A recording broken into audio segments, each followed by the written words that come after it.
This just like is Rush fish Mode, or whatever. and today I'm going to give you the tools you need to master the challenge. To get started, go ahead and run to the center and place down your 3 sets of teleporters and activate your range exchange as quick as possible. Let's get that thing finished, and to help you out, go ahead and head into the overgrowth and collect pretty much whatever you can. With the food you've acquired from the overgrowth, go through the dry reef and pop the first tabby for that one teleporter. Go ahead and avoid the pink Gordo and the phosphor Gordo for now. Just get that range exchange completed. To speed things along, we're gonna assume that you've completed your range exchange. Go ahead and head through the Ring Island teleporter and pop the 2 golden Gordos there, as well as the pink Gordo that is there as well. We can go ahead and circle back around to that 3rd gold Gordo later, as well as the one in the entrance, but for now, that's all you need to take care of. With those 2 gold Gordos, the pink Gordo, and the 2 tabbies, we're pretty much set to head on to the moss blanket. Of course, before we head on to the moss blanket, there's some range setup that needs done, as well as we have to go ahead and pop the pink Gordo and the phosphor Gordo in the dry reef. Now with those 2 out of the way and your key count up at 3, we're gonna go ahead and do some range setup. Go ahead and get yourself 4 gardens with no scare slimes and 4 corrals with no solar shields. For day 2, we're heading to the moss blanket. Of course, you don't want to just sit around until noon for the range exchange, so go ahead and complete anything you haven't completed yet, as well as, of course, go ahead and collect some fruit, because we need to pop that honey Gordo, and we don't want to use the mint mangoes you collect. If you can't by now activate the range exchange, we're going to want to get that done as soon as possible. But let's head into the moss blanket, place down your teleporter, and while you're here in the entrance, go ahead and collect some puddle slimes. Now, of course, if you've come across any treasure pods, or as you come across any, go ahead and open those. They'll be very helpful in getting you some extra cash.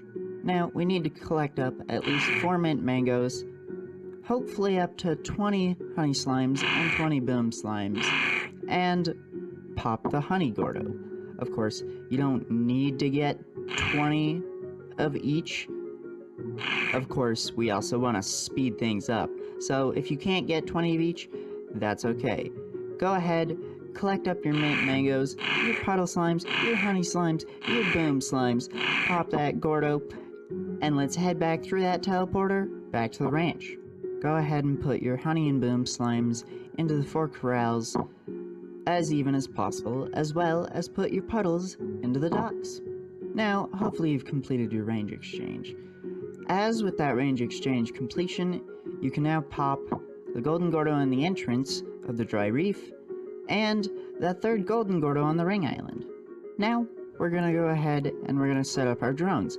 We're gonna have 1 set to pull plorts from the plort collectors and put them into the market, and 1 to take the mint mangoes you've collected from your 4 gardens and put them into the corrals, not the auto feeders. Now, with all that out of the way, we've got our main money makers, and we're ready to head on to the ruins.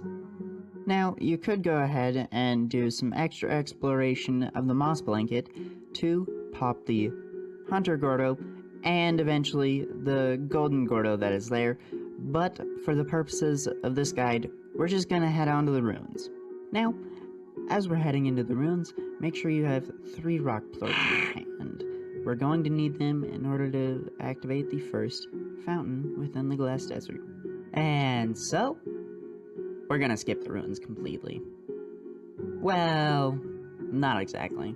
It should be day 3 by this time, so you should have the next range exchange hopefully active already, and hopefully already completed, which means you can go ahead and pop the golden Gordo that is in the entrance to the ruins. The only other thing really is treasure pods, and I guess, if you so wish, collect some quantum slimes.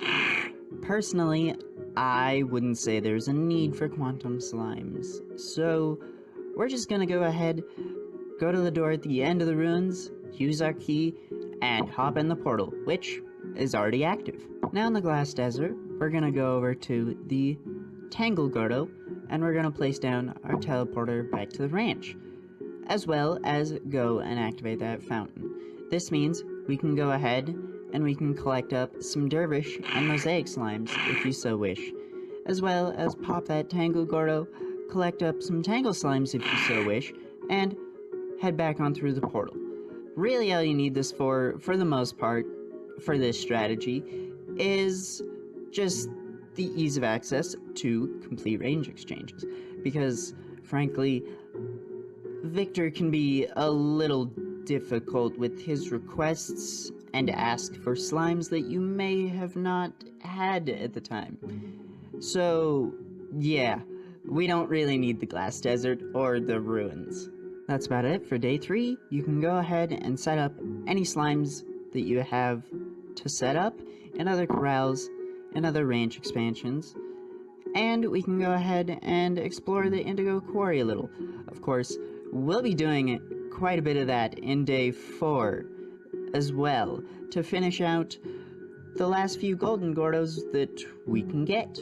Of course, as I mentioned at the beginning, things may not exactly line up from run to run, so you may have already needed to head into the Indigo Quarry for trade.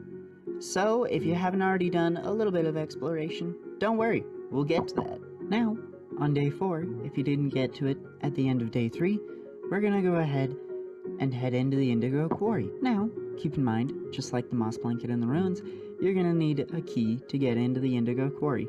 Once you've gotten your way into the Indigo Quarry, of course, we can go ahead and grab some rad slimes if you so wish, as well as some crystal slimes. But our main objective here is going to be popping the 2 rock Gordos. One of them isn't exactly necessary, but the other leads us to the Ash Isles, which is very necessary. Hopefully, you've already gone ahead and placed your teleporter back to the ranch to start up the next range exchange and get that completed. After you've got that completed, we can go ahead, head into the Ash Isles, pop the Crystal Gordo if you desire. Not exactly necessary, but hey, an extra key is an extra key, as well as some extra crystal slimes if you want. And we're gonna go ahead and pop the last 2 gold Gordos we can get to. Now, with that being the last range exchange, you're not gonna get any more Gilded Ginger to pop any more of the golden Gordos. So, that's it for the golden Gordos. For the rest of day 4 to the end of day 5, all that's left is going around and getting as many plort bonuses as you can, opening up as many treasure pods as you can, and letting your slimes back on the ranch generate you money. And that's about it. Now, with a few minutes left on the clock, we're gonna go ahead and make sure we get absolutely everything we can sold. And as the timer comes to the end, the splash screen comes up. It'll show you your final score, the money you spent, and your plort bonuses. You can get up to a 95% plort bonus as long as you sell 25 of every type of plort. And well, that's it for rush mode. Of course, your runs may vary depending on RNG, the range exchanges you receive, and of course, how well acclimated you are to playing rush mode. In fact, with one of my final runs, I ended up getting about 9 Gordos popped within the first 2 days, so you can get pretty quick at this. Of course, as I mentioned, RNG plays a huge factor.